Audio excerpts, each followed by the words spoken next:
going to come to fruition is because of the fact that Kenny Omega is a fraud. Kenny Omega is a fraud, and you know what? I don't even care about it. I don't even care if the fucking dog gives me fucking coronavirus. I am going to do the total brainless annihilation. It is going to happen. I am going to prove, just like those two weirdos who did that show, Mythbusters, I am going to prove that Kenny Omega is a fraud. I am going to fight a blow-up doll to prove that anybody can fight a blow-up doll. You don't have to be 5-star freaking Kenny Omega, the douchebag who looks like a dirt face. No! God damn it, no! Why did you bring that up? Now I'm fucking fired up. Now I'm freaking, I don't even know where the hell my glasses went. You know, it's just ridiculous. This is absolutely ridiculous. They need to get off of Kenny Omega's nuts. Kenny Omega is overrated. I've heard him cut promos. He's fucking god-awful. Oh my God, he is not that good. Oh my God, he's not that good. He's not that good. He's not that good. Yes, that shit can work in fucking Japan. That shit don't work over here. I'm sorry. Kenny Omega is not that big of a deal. At the end of the day, Kenny Omega found out that he wasn't as good as Chris Jericho, and he found out he wasn't as good as Jon Moxley. And he is nothing more than a glorified mid-card talent that is not going to be the face of AEW. Because he realizes that he doesn't have the face to be the face of AEW because he looks like a fucking derp. Lloyd agrees with you. Kenny Omega is overrated. Thank you. Yeah. Oh my God. I can't wait. I am sad that you did not see that. I'm glad I didn't see it. So we had Kenny Omega going against Sonny Kiss. The other thing about this was Kenny Omega, his match against Sonny Kiss was a squash. Kenny Omega did like 2 moves, won the match, and then Meltzer gave him 6.5 stars. Yes, I get it, because even though he only did 2 moves in the match, they were the 2 greatest moves that anybody's ever done, according to Dave Meltzer. And then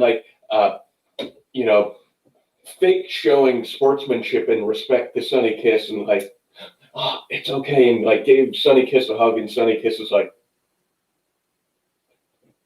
everything about it you would have hated with every fiber of your being. Every time I hear his name, I hate it with every fiber of my being. I hate that man. He is the worst part about the wrestling industry. He is the John Raffio of freaking professional wrestling. Yeah. He is too much of a tryhard. Yes, he's really good in the ring. I'll give him that. But it's not like he is the greatest thing that's ever happened to professional wrestling. If he was that great, how come Vince McMahon never signed him? Because he looks like a fucking dirt, that's why. And he can't cut a fucking promo. It's just like when I was just talking about Pat McAfee. Pat McAfee's more of a total package than goddamn freaking Kenny Omega. I'd rather have Pat McAfee over Kenny Omega. What's another name for the cleaner? The janitor, which is what Kenny Omega should be. You know who else was a janitor, apparently? This might be another, one of those... Should I tell Lloyd that story really quick? Do a quick version of it. I went to a show in Westbrook, Massachusetts. It was one of those independent shows. And Rob Van Dam was the main attraction.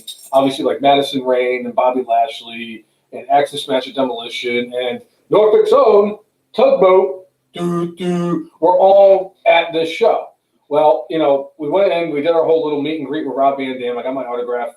I got his autograph. Just get to the janitors. So my buddy and I were walking over to the concession stands, and this dude was walking in our direction. He had a freaking scraggly beard, worse than mine. He had his hair in a greasy ponytail, and he had a garbage bag over his shoulder, not knowing that it was his wrestling gear.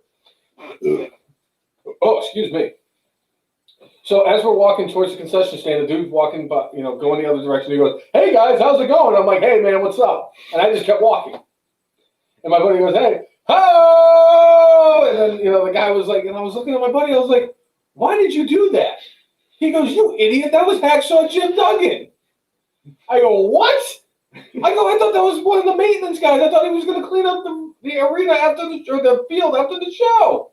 He goes, "Why did you think that?" I was like, he had a garbage bag over his shoulder. I didn't know his wrestling gear was in there. I figured there was plates and cups and freaking and like other trash in that He bag. thought he was the janitor. Hacksaw WWE Jim- Hall of Famer, Hacksaw Jim Duggan. If he had a 2x4, I would have known it was Hacksaw Jim Duggan. If he had an American flag draped over his shoulder, I would have known that it was Hacksaw Jim Duggan. If you're a mark, If he was chanting should've known. USA, I would have known that it was Hacksaw Jim Duggan. At the end of the day, he had a freaking bag of garbage draped over his shoulder, wearing a greasy ponytail and a really scraggly beard. I did not know it was Hacksaw Jim Duggan. I like that name, Lloyd. RVD returning WWE, and him and Matt Riddle are the whole effing bros. I'd rather them be Team 420. Right. But Vince McMahon will never sign off on that, even though it's such good shit. All right. So, yeah. Kenny Omega beat Sonny Kiss, advancing to the semifinals of the Eliminator tournament. We had Pentagon going against Ray Phoenix. Ooh, I know that match was good because I Oh, yeah. That match was incredible. And we have Phoenix going over, but Eddie Kingston announced that Phoenix is hurt, so Pentagon is going to be inserted in his place in the semi-finals going against Kenny Omega. So I'm surprised they didn't do go the route of having Kenny Omega get a bye just to make him be a bigger asshole. You know, like they did $1 Million Man. Yes, I know. So It's because Kenny Omega can't talk on a microphone like Ted DiBiase can. yeah, not too many can. I agree with that. He's in the top 20 all time. Hangman Page went against Colt Cabana. Hangman goes over in this match. And, you know, Colt Cabana's a solid worker, though. he is. And it was interesting having, like, the Dark Order out there. And, like, at the end of the match, Dark Order comes out and they all pick up Colt Cabana and, you know, bring him to backstage. So All the people who want to shit on Colt Cabana and freaking Orange Cassidy and all the other stupid things that AEW has done when Kenny Omega gets a pass is just a fucking joke to me. yeah. Keep going. All right. And then we had Wardlow going against Jungle Boy. Gee, I wonder how that one went. Wardlow ends up winning, obviously. Jungle Boy putting up a fight, but Wardlow goes over, and Wardlow will be going against Hangman Page coming up. Hooray. And that was Dynamite in a nutshell. That was Dynamite. Yeah. Dynamite. I really wish you saw the Omega entrance. I know your brain would have melted down. Absolutely. I mean, you melted down enough here. I didn't even see it. Yeah. So SmackDown last night, one thing I was really disappointed in, we got an appearance of Teddy Long on SmackDown last night, but it was not after this first segment ended where all of a sudden we had, you know, Daniel Bryan with Kevin Owens, and then next thing you know, you have Dolph Ziggler and Bobby Roode come out. Then next thing you know, you have the Street Profits come out. Then you have Cesaro and Nakamura come out. If this was SmackDown like 6 years ago, what would have happened, playa? We all know that Teddy Long would have came out and made a tag team match, player, or they were all going to go one-on-one with The Undertaker. And we did get our 8-man tag match, Player. and we ended up having the Street Profits getting the pin here, going over, looking strong. Montez Ford's off the top rope splash is Ridiculous. it might. I don't know if it surpasses like Eddie Guerrero's. It might. He gets more hype than Eddie did, especially Eddie late in his career. He has to incredible. call the airport and ask for clearance to land when he takes off. It's incredible. I love it. I love the fact that the Street Profits have looked like, you know, strong champions, have held the titles for a while. I mean, outside of the couple times that they've lost non-title matches, but you know, we didn't get that this week. Yeah. So yeah. We had a segment. I can't believe with AEW that I completely brushed over.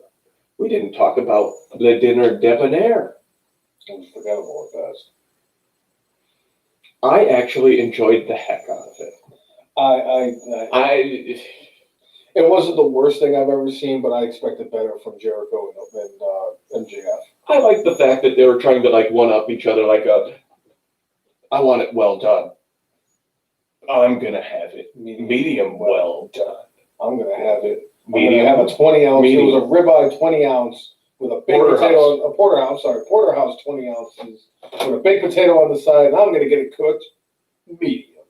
And then they kept on going back and forth until like Jericho finally was like, I want it like blood rare, and I forgot what the term that he used, but that eventually got them to go into a big band song and dance routine. MJF has a hell of a voice. He really does. I wouldn't mind. You know what? MJF and Elias make an album. Speaking of which, Elias is coming out with an album like this week, I think. He also had a concert on Monday. Yeah. We forgot to mention that on Monday. Chris Brown says he felt like his IQ was dropping watching that shit. I enjoyed the heck out of it. It was like completely unexpected. And my enjoyment out of it was how stupid it was. Like, there are certain things now that I just come to accept that when I watch it the first time, sometimes I'm kind of like, that was just over the top stupid. And like the lyrics with it, you know,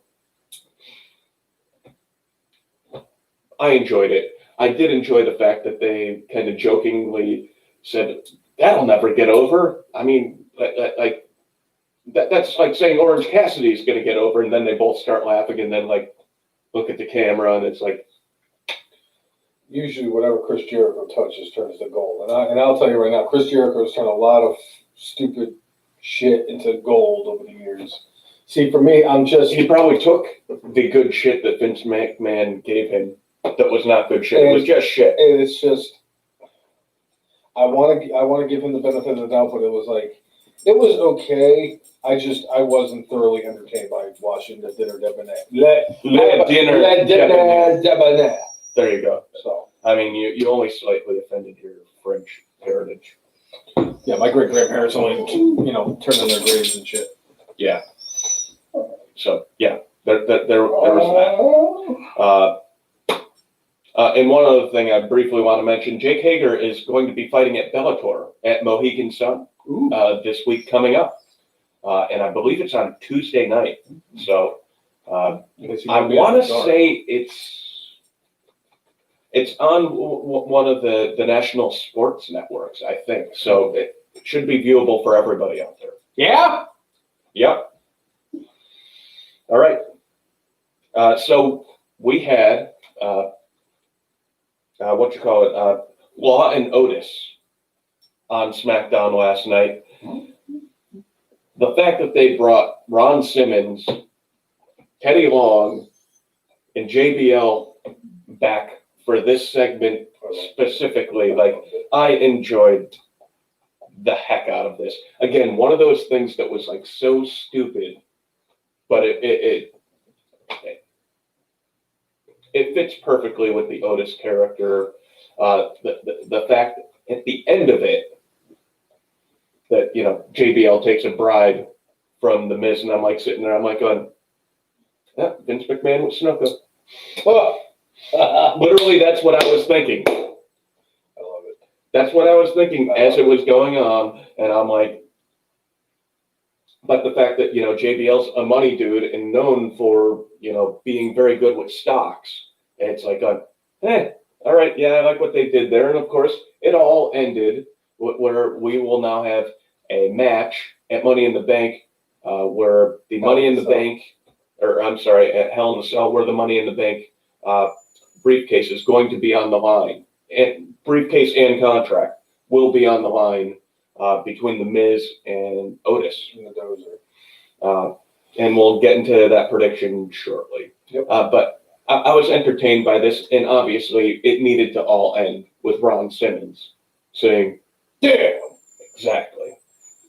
So I enjoy when they have the little nostalgia trip and just because I think JBL was part of Wrestlers Court, and he was the main reason why the Miz got banned from the locker room for a while. He is. So Him and the other figure. Playa. So there was that. We had Bianca Belair make her debut as a wrestler on SmackDown. And she went against Zelina Vega. And, you know, Bianca pretty much controlled this match. Not the whole thing, but, like, there was this one spot, though, where, like, I know Zelina is not the heaviest woman in the world, but she, like, deadlifted Zelina here and then just airmailed the show of strength with that was just absolutely, like, stunning. Like, I know they talk about her being probably the best athlete overall in WWE.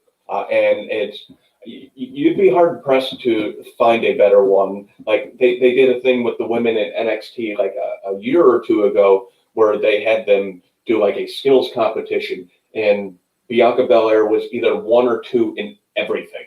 And she had won like the 2 previous years or 3 previous years too. So, yeah, heck of an athlete, and she's got a great look, and like the fact that she has hair that's like 20 feet long and she uses that as a whip. I mean, when she, who was it? Was it Shayna she had the match with, and she whipped her and ended up cutting her open? It's like, because otherwise you're like, oh no, she's just hitting her with hair, and it's like, oh nope, she's got stuff on the end of that. Back in the day, it would have been a foreign object and illegal, but you know that they've kind of done away with some of those things. But Bianca Belair looked really strong there. We did have a backstage segment with Daniel Bryan and Sami Zayn. It looks like we might be heading towards Daniel Bryan and Sami Zayn for the Intercontinental title. Sign me up for that. I'll take that match a whole bunch of times. And one thing that was brought up a little earlier in the chat, you know, Daniel Bryan has said the contract that he signed is his like last full-time contract. I think we might have mentioned that when his new contract was signed. But, you know, the thing is, like, even right now, they're not, you know, full-time. And who knows if WWE is going to go back to what the old full-time was. Full-time now might just be TV tapings and the occasional, like, show at Madison Square Garden. And, like, European tours. Yeah.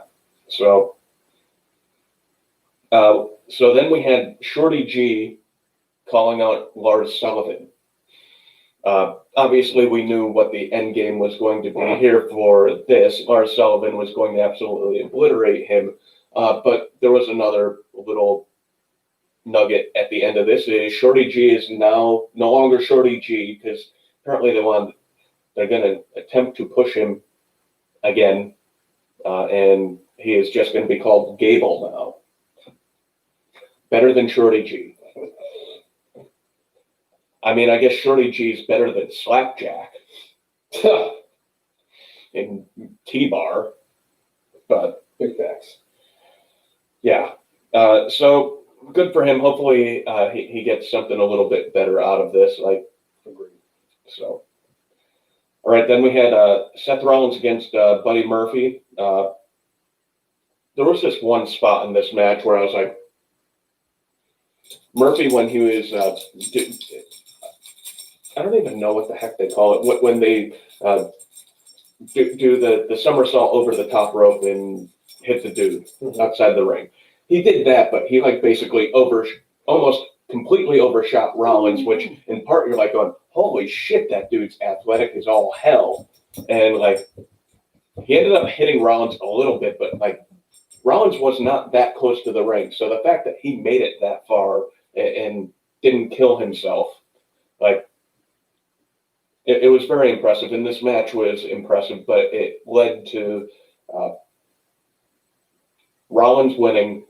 Then at the end, Rollins goes and gets a kendo stick, about to beat on Murphy, and you see Aaliyah Mysterio show up and trying to shield Murphy from getting attacked. Right. Out comes Dominic Mysterio, who ends up eating the kendo stick. And you know, Dominic and Ray aren't fans of Aaliyah being with Murphy, and there's a lot of tension between all factions all around, and we now have a triple threat match for Hell in a Cell between Dominic Mysterio, Murphy, and Seth Rollins. Yeah. I'm okay with Again, sign me up for that. Like, and it's a storyline that makes sense because of what they've done with it. I take sensical storylines that are going to build people up.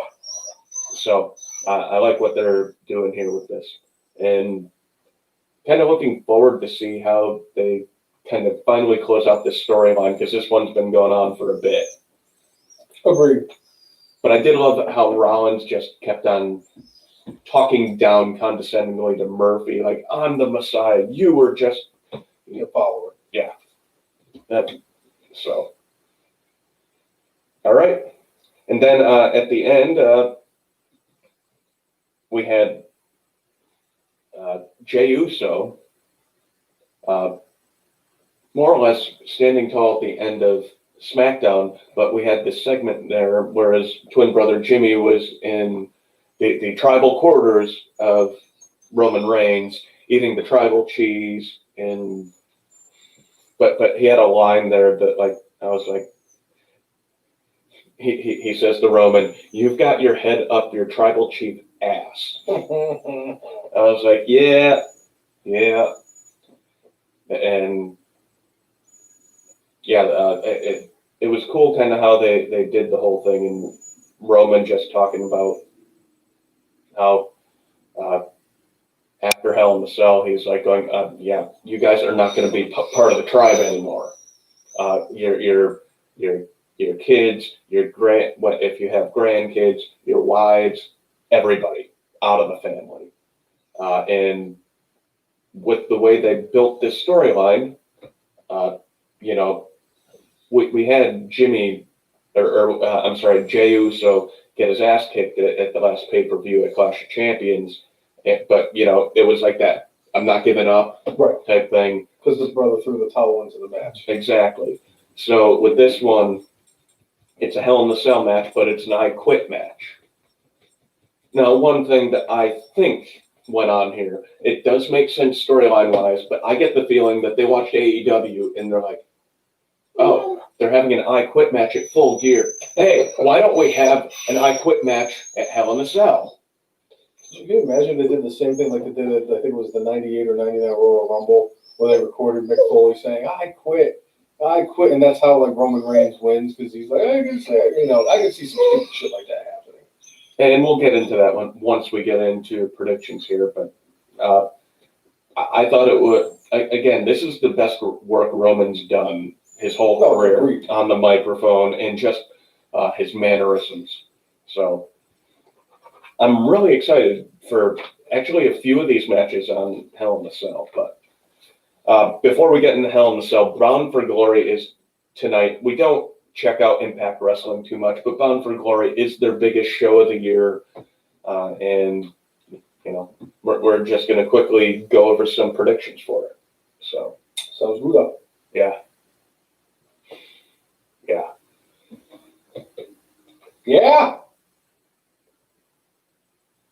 So, anyway, so we have the Rascals going against the Deaners in this pre-show match. I'm not very familiar with either team. But I'm convinced that that's Cody Deaner, who's a former TNA Knockouts champion. They won the title with the ODB. So I'm going to go with the Deaners just because I've actually heard of the Deaners. All right. I'll go with the Rascals then.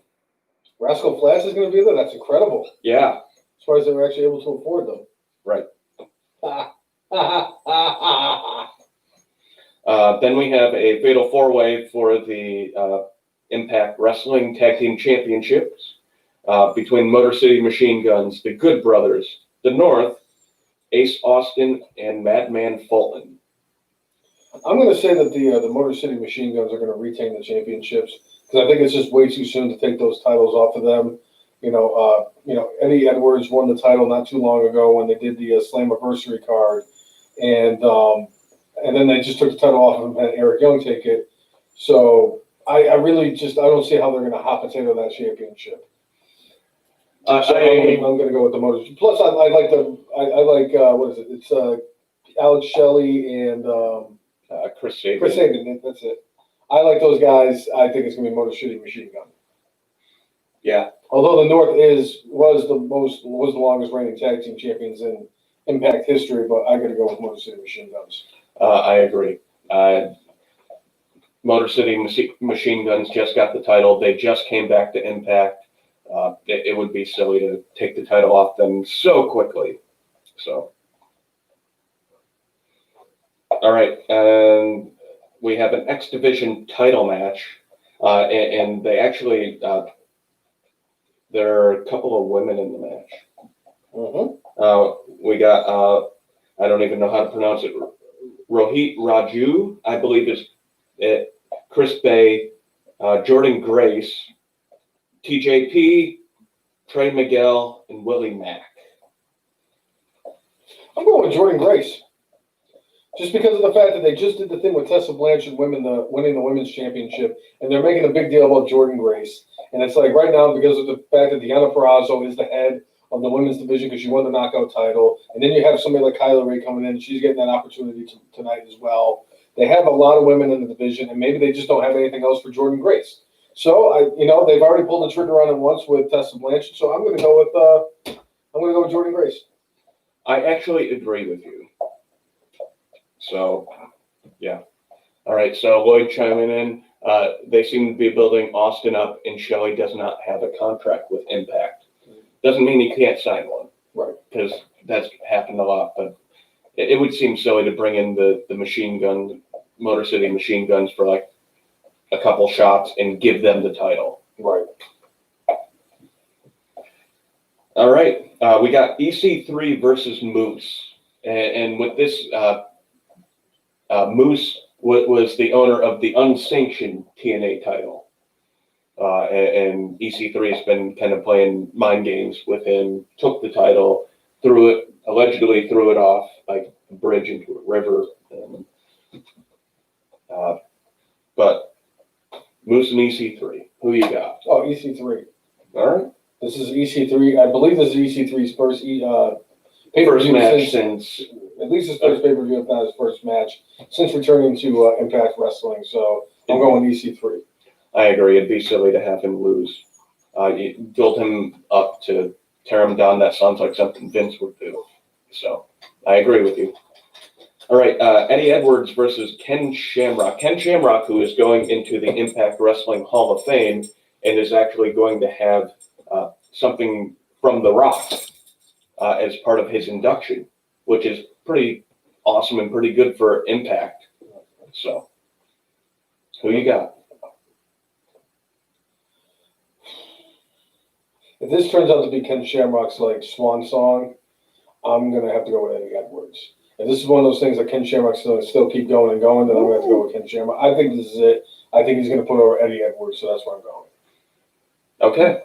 All right. I am going to disagree. I'm going to say that Ken Shamrock goes over. It's Hall of Fame weekend, and I just have the feeling that he wants to keep wrestling, and I think Shamrock wins just because they want to make it as big of a deal as they can out of Ken Shamrock. Fair enough. So not a terrible thought. Yeah. All right. Then they have a Call Your Shot gauntlet match. And a couple of the stipulations in here are if Heath Slater or Rhino win this match, Heath will get an Impact World Championship match. If Heath Slater or Rhino don't win, Rhino has to retire.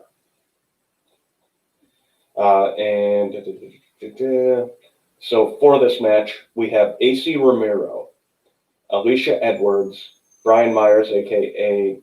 Kurt Hawkins, Havoc, Heath, Hernandez, Larry D, Rhino, Taya Valkyrie, Tennille Dashwood, Tommy Dreamer, and TBD. Ooh, the infamous TBD. That could be just about anybody. I mean, would Impact Wrestling be okay bringing back Tessa Blanchard, let's say, for something like that? Could it be Zack Ryder? It could be. He's a free agent. You know, the thing about whenever they do this TBD, every time you do something like this, all the wrestling pages, all the wrestling podcasts, all the wrestling marks out there try to figure out who the to be determined is. And that's when all the rumors start floating around. Could it be Tessa Blanchard? Could it be Zack Ryder? Could it be, this person, that person, or whoever? And then people are like, well, I think if it's this person is going to win it. But if it's this person, they're not going to win it. All this stuff. I don't know. Because when it comes to Impact, I'm not very knowledgeable about it. I know enough to get around and just get through with what Impact is, and that's partially on me. So I take the blame for that. But with that being said, I think either Heath Slater or Rhino are going to win this thing. Well, another part of this gauntlet is Rhino has to start first. Yes, I know. And Hernandez is coming out last because they had a match on Tuesday to determine who was going to come out first and come out last. And because Rhino got pinned by Hernandez, Rhino comes out first and Hernandez comes out last. So I'm going to say that my guess is that Rhino is going to end up all the way to the last spot, and then whoever the last person to be determined is going to end up winning it. So you're going TBD. I'm sorry. Give me TBD. Whoever it is, just give me TBD. All right. I'm taking the field. All right. I'm going to go with Heath, just because I don't think Rhino is quite ready to hang up his wrestling boots. I know he's getting up there in age, but I think he's got a little bit of time left before that. All right. Deonna Purrazzo versus Kylie Ray. Deonna. Yeah, I agree. Deonna Purrazzo, all the way. They spent some time building her up. No need to take the title off her at this point. Yeah. The WWE Reject versus the AEW Reject for the women's title. That's fucking phenomenal. Yeah. All right. Eric Young versus Rich Swann. Eric Young's been doing a lot of dastardly things to Rich Swann. Rich Swann retired, and even after Rich Swann came to have a tearful retirement speech, he got attacked by Eric Young, only to, Swann comes back and is for his Swan song. Yeah. Ah! Can't make this shit up. Yeah. I'm going with EY, baby. One of my personal favorites in all of AEW. In Impact / TNA. I always like Eric Young. Them putting the title on him was kind of a head scratcher because they just put the title on Eddie Edwards. So I really just don't see that title changing hands either. So I'm going to go with Eric Young. As much as I don't like the idea of hot potatoing titles, and you just got Eric Young back there, he hasn't had the title for a while. Based off of all the dastardly things they've been doing, this is the biggest show of the year. And if you want to try to make somebody a star for Impact Wrestling, this is the place to do it. So I think Rich Swann wins this match after overcoming, I think there was a point where he had a legit career-threatening injury. Mm-hmm. But, he came back strong, and they ended up, using this as part of the angle. I think they're going to put the title on Rich Swann and let him sink or swim with the title. See what I did? See? Swan swim. See what I did? See, we both Buzz Killington each other. It's great. Love it. Just do me a favor, don't ruffle any feathers. That was better. Love it. So, all right. So that is Bound for Glory. That is tonight. So, you know what? Impact Wrestling's been doing their best to kind of overcome what Dixie Carter did to them for all those years. And worth some hard-earned money to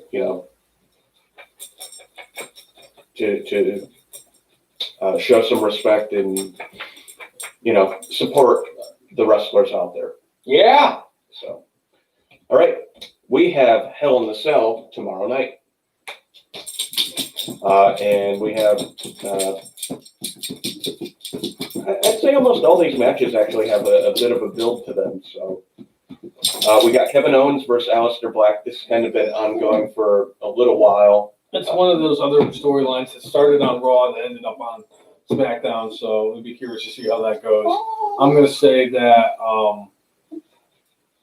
I'm going to go with Aleister Black. I will not pick Kevin Owens. This is just like when I do my football picks every week. I refuse to pick the Cowboys at all. I can't do it.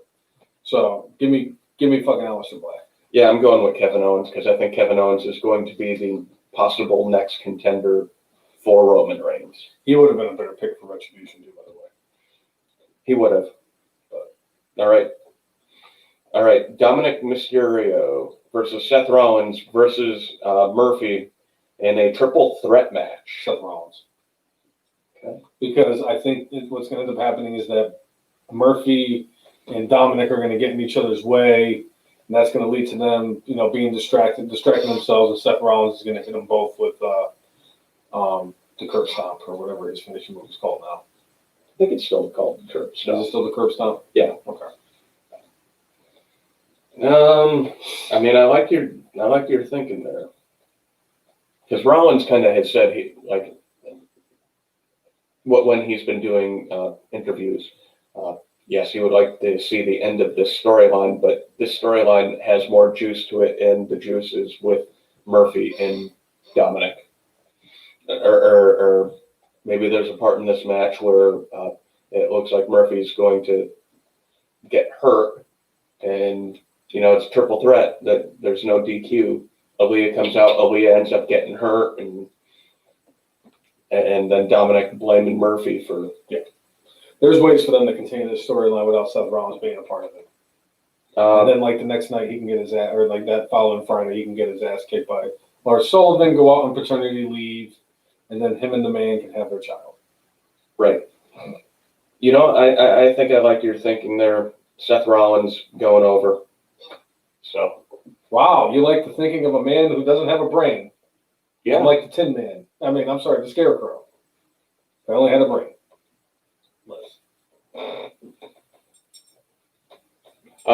Monsef, we're not saying that Captain Cupcake will be next.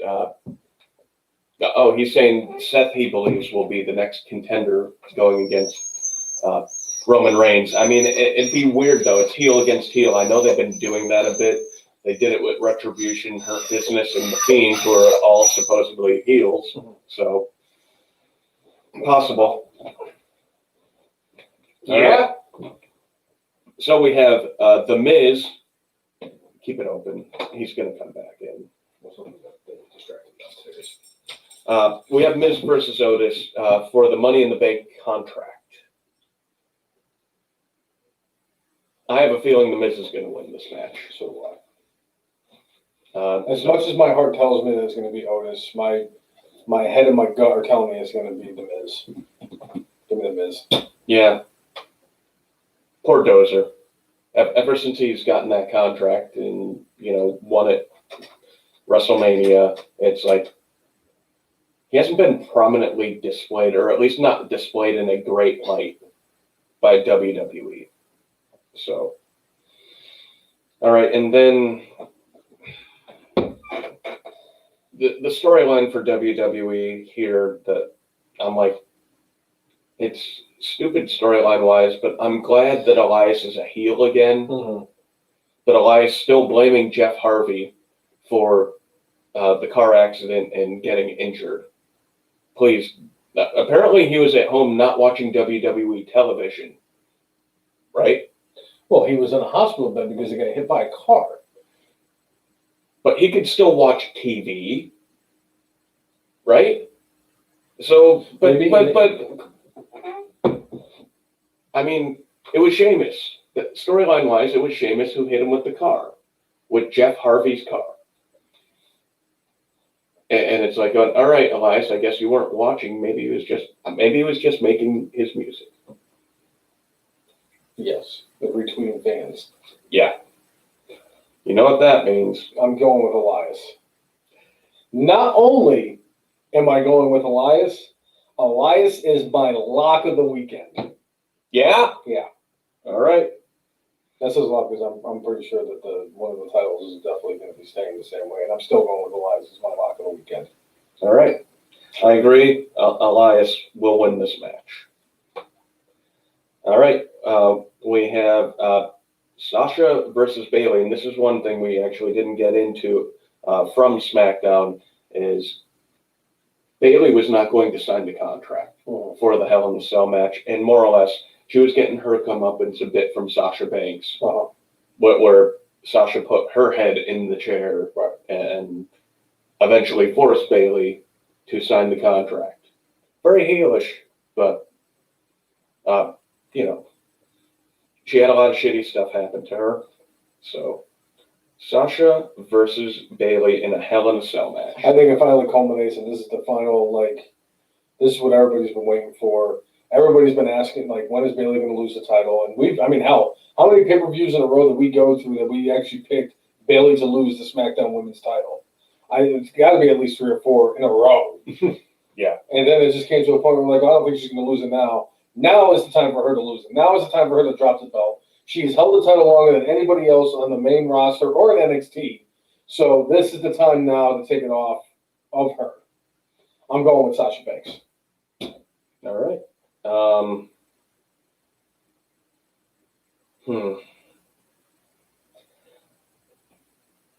I agree. I grudgingly agree. I see a path for Bayley, but I'm gonna, I'll go with that. Yeah. All right. As Chris Brown says, the reign of bitchy one belt is finally going to be fucking over. Yeah. All right. We have Drew McIntyre versus Randy Orton. Maybe they actually had their match on Monday night and we didn't know it. Maybe that's why the end of Raw was the way it was. And maybe the Hell in a Cell match is still going on. Maybe it's still it's going on right next to the Kofi Kingston gauntlet match and the Seth Rollins gauntlet match. While the Iron Sheik makes his way to the ring at WrestleMania 38. Yeah. All right. So McIntyre versus Orton. Orton's getting his 14th title tonight. Or tomorrow night. I could feel it. Orton's at the point where it's yes, he could be one of those ones that we're putting over younger talent, but Randy Orton's still one of the top guys in WWE, and I know he's got quite a few years left in his tank. I'm going with Randy Orton because I think ultimately he's the one that surpasses both Ric Flair and John Cena for the most title wins. Or he's going to tie them both. And if Vince McMahon's ultimate goal is to have Edge versus Orton main event WrestleMania, it wouldn't be a bad time. Well, honestly, I think this should be Orton's last shot because he's lost to Drew a couple times here. So, but with all that being said, I think Drew McIntyre is going to walk away. I think they should have pulled the trigger on Orton winning a couple months ago. Right. But for whatever reason, it feels to me like Drew McIntyre is going to win this match. Okay. So, as much as I'm it felt like Orton, with how the great work he's been putting in lately, deserves to have the title again. For whatever reason, I don't think they're going that way. So, yeah.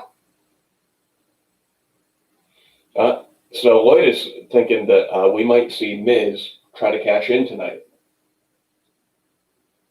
But the thing is, would Miz cash in on Drew? Because he's SmackDown now, right? Who? Miz? Miz is on Raw.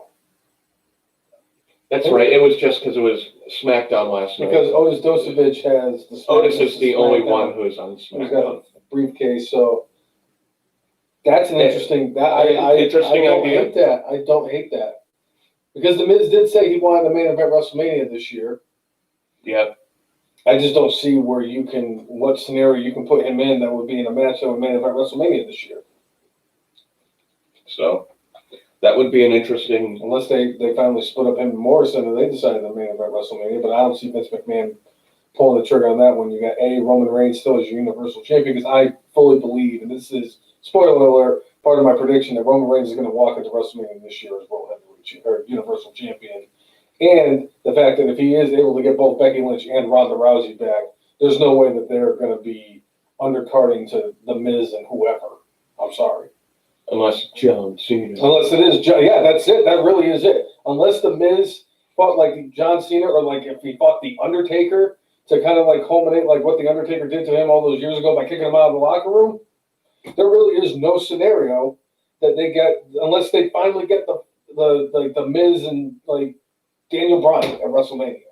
But I don't see they tried to do the blow off to that feud at SummerSlam a couple of years ago. Yep. And like I can't miss storyline that WWE missed the mark on. Yep.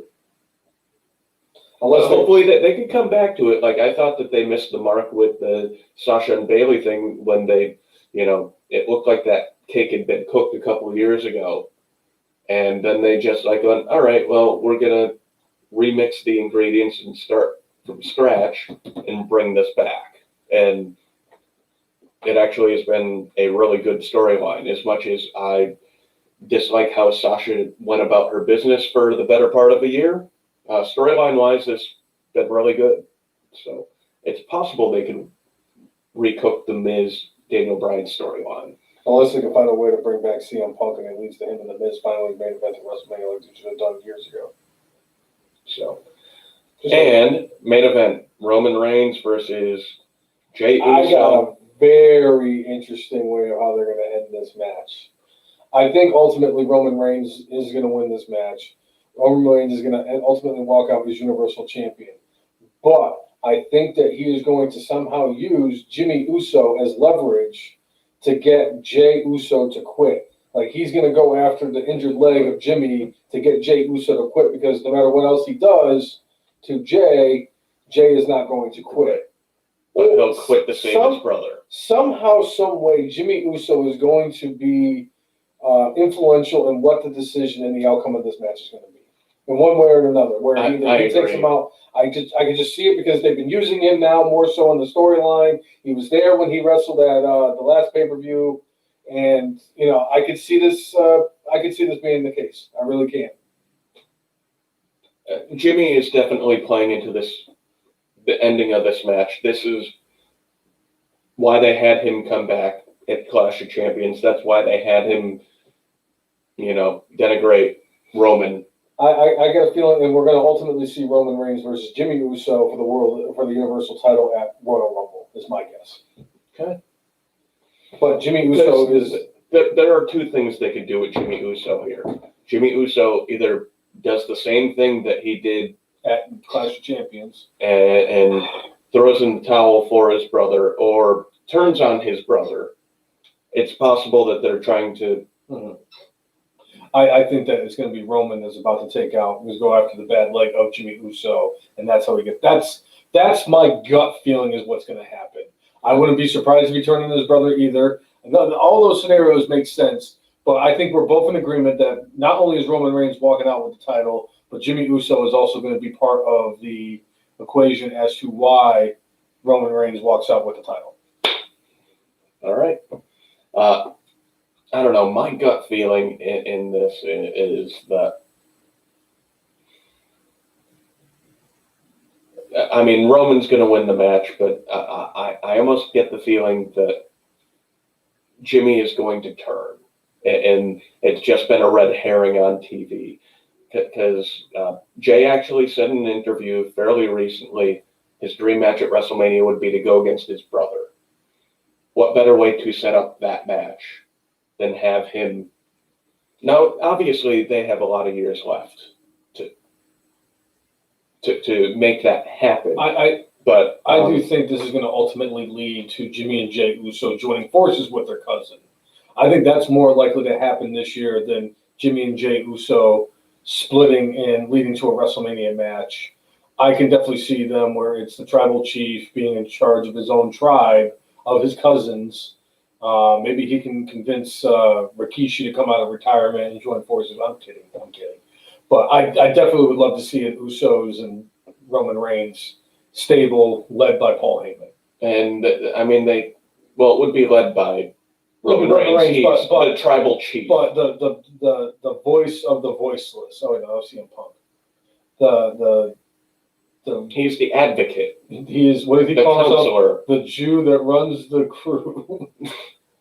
Well, I love Heyman. And they had a loose affiliation, like where they were doing a lot of 6-man tag matches, not that long ago. But for whatever reason, my belief is that Jimmy is going to turn on his brother. Just because, think about this: you get Roman Reigns as Universal Champion. You get heel Usos to go up against the Street Profits for the tag. Are you kidding me? The Street Profits versus the Usos for the tag team titles. I mean, they could wrestle for the next 6 months against each other. I don't even care if they flip-flop the titles every fucking pay-per-view between those two teams. I would pay good money to see the Usos versus the Street Profits because I know that the two teams are going to deliver. And I think that I think it would take the Street Profits to the next level. Yep. To being in the ring with the greatest tag team of this generation. Yes, agreed. 100% agreed. And I think that heel Usos with the tag team titles, joining forces with their heel cousin, who is the Universal Champion, would definitely have a really good vibe for them for like a tribal thing that they're trying to do here. Lloyd, I would say that right now, there's no problem with Naomi being on Raw because they shoot in the same exact arena all the time. Yep. So it's not like they're keeping that couple apart. Right. If they were doing a full-time schedule, yes, it would keep them apart.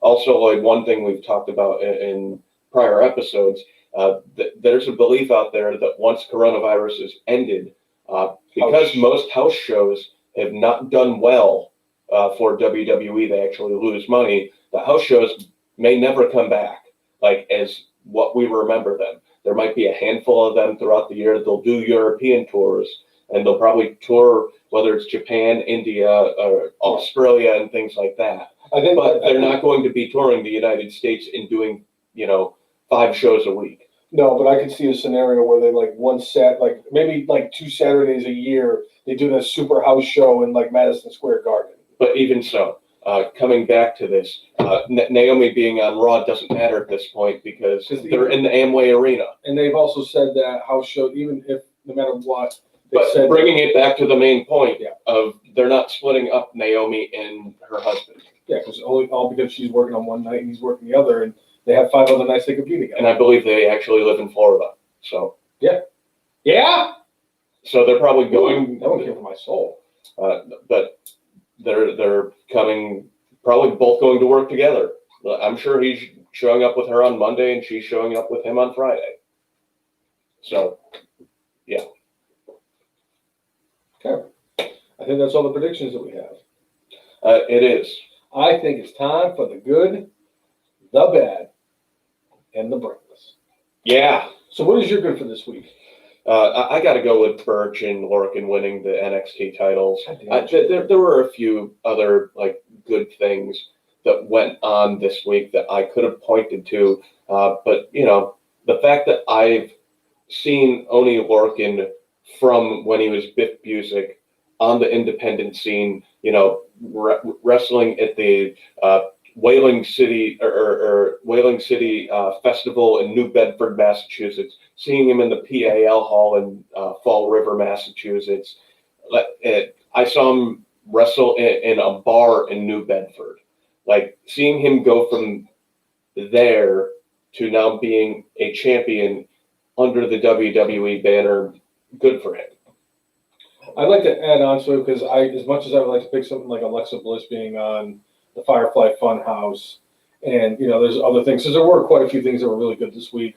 That one really stuck out to me, but I can't not pick Oney Lorcan and Biff Busick, along with Pat McAfee being part of that. As kind of it looks like they're going to form a stable because, like you said, that you've known Biff Busick back from his independent scene days. But you look at it. I remember somebody had posted a original roster of NXT stars, and on that roster was Danny Burch, who, if you think about it, most of those guys, most of the people, if not all of those people on that original roster are either on the main roster or they're somewhere else. and he's still there, and he's an OG. And the fact that he finally got his first, championship reign in NXT, as well as Oney Lorcan, this was long overdue. These are, like you said earlier, these are two of the hardest working guys in the business. You like their style, and I do like their style, and I really I'm a fan of the two of them, and I'm glad that they got this chance, and I love the fact that they're working together with Pat McAfee. All right, so Chris Brown has good Rollins-Murphy match on SmackDown, which was freaking awesome. Told a great story, and both guys look fantastic. All right, so what's your bad for this week? My bad for this week was the ending of Monday Night Raw. The fact that Drew McIntyre gets the bolt cutters, opens up the cage, closes the cage behind him, and we're off the air. And that's what they wanted to do.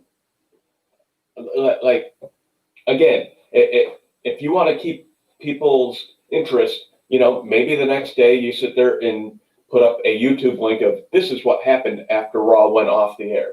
But here we are a day before the show, and they haven't shown everything. I'm pretty sure, again, during the pre-show tomorrow, they'll show it, but it's like, if you're watching the pre-show, you're already engaged to watch the Hell in a Cell pay-per-view. You don't need that as part of the hype. They need to string people along to make them continually be excited through the week to either pay for the network or pay to watch it on pay-per-view. I just thought it was stupid. I like it.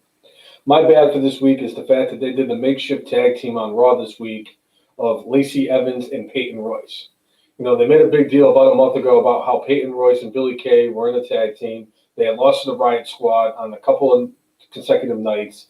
And when the last time they lost to them, it basically led to Billie Kay and Peyton Royce separating and no longer being the Iconics. Now, the plan is that Peyton Royce was supposed to get a singles run push once the Iconics were split. And here we are in October, not too long after they split the Iconics, and Peyton Royce is once again in a makeshift tag team with Lacey Evans working against Dana Brooke and Mandy Rose. I don't get it. It was bad, and that's why I got my bad for this week. All right. Brainless. I'm going with everything they did with Retribution, basically up until this point. I mean, what they did on Raw in particular really was just, you can't take Retribution seriously, and they may have just, not going to say ended the careers, but have seriously done damage to every member of Retribution's career. Agreed. It's bad enough that they're going to have to overcome the names and the stupid masks and all that stuff. But just what they did to them, with them losing as badly as they did to the Hurt Business, and I get that the Hurt Business is also a legitimate faction. Don't put them in the ring with them. And then you had The Fiend come out there and do dastardly things to them. And, yes, I'll sit there and I'll defend the fucking Fiend until I'm purple in the face. But still, it was a bad decision on them. And then after all of that, it's like Mustafa Ali was, like you said, oh, I was the guy who was the SmackDown hacker. And it's like... And trying to sound badass. And it's like, oh, and you guys got your asses kicked twice. How do you have any credibility at this point? Exactly. So I agree 100% with you. There was no way that what they'd done with Retribution was not going to be my brainless for this week. Unless Alberto Del Rio actually got arrested again.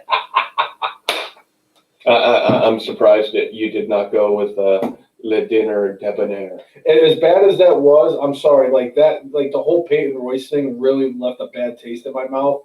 Because I saw it and I went, wait a minute. I was like, wait. They put her and Lacey Evans in a makeshift tag team after they just split up the Iconics about a month ago. I'm like, that doesn't make any sense. Yeah. But, I mean, it is what it is. So, yeah. And obviously the Retribution shit was just fucking stupid.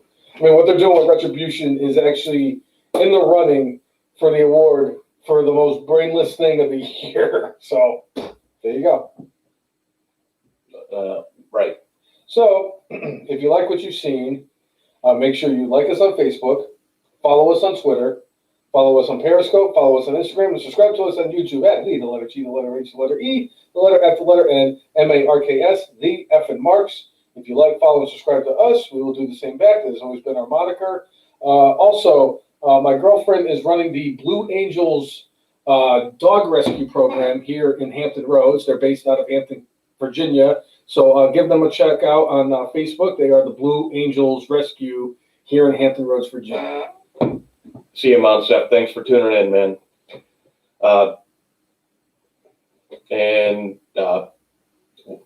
When you see us live every week on Facebook, we are at All Elite Marks. Facebook.com/All Elite Marks. Make sure you set it up so the notifications tell you when we are live, so you can tune in and chat with us. My favorite part is when we have it on the Periscope on my phone or on the iPad. It shows the notification going live, and I'm like, wait. At least I know I have the notification turned. I did something right. Yeah. Anyway, but I think that's it. Yeah. You know, an action-packed weekend of professional wrestling between Impact tonight and Hell in a Cell tomorrow. Yeah. I think. Wait. Hold on. I'm sorry. Yeah. There's one more thing, and that is because today, on October 24th of 2020, an incredible 1,906 days after the March All of America is still alive in the 2015 Royal Rumble. Yeah.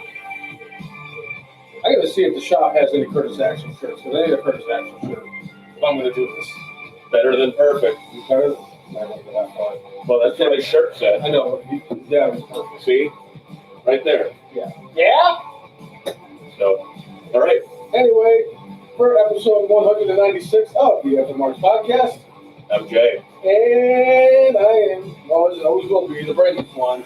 Make sure you mark up. With your Glock out. See everybody. Thanks for tuning in.